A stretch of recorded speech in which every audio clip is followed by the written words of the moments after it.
Hanrahan just dealing with the meat of their lineup. Move that off a little bit. And my voice is big enough. You'll hear me. dealing with the meat of their lineup and shutting them down. Well, it's just another step forward for Joel. Everybody was able to step up tonight.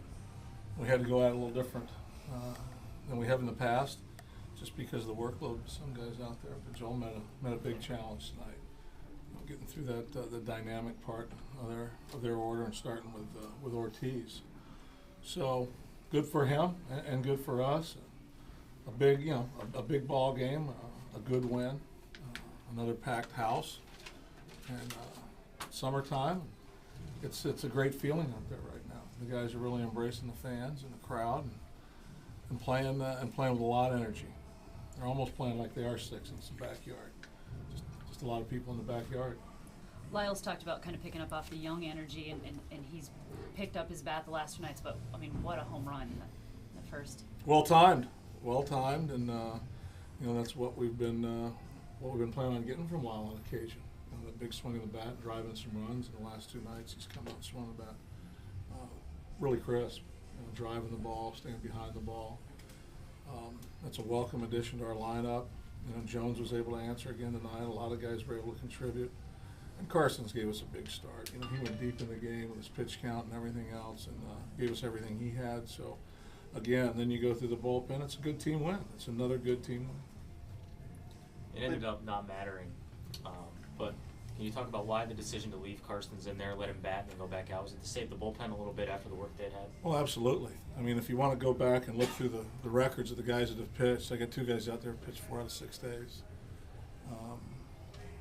So for me, it was a no-brainer to get him out there and see if he can roll through another inning. He wasn't able to do it, but we've got to push the envelope in some areas, once in a while to try and alleviate some of that workload. So, he'll tell you, if he makes pitches, he can get outs. Maybe there's a little fatigue there. I'll give him that. And in retrospect, you'd always like to make a different move after the guy gives up 2 runs. But again, that would have burned. I could have had to burn another 1 or 2 guys out of the bullpen. I might not have been able to finish up the way we did. So. When you face a knuckleballer, does it take a time through the lineup to kind of get used to it? Because the second time through, obviously the 4th is when you guys were able to kind of get things going. Well, it can. Again, it all depends on the knuckleball.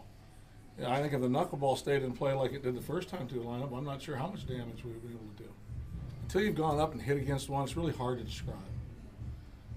It's almost like slow pitch softball. You've got to have a really relaxed mentality. You just got to sit there, let him deliver the ball, and then try and hit it where you think it's going to end up.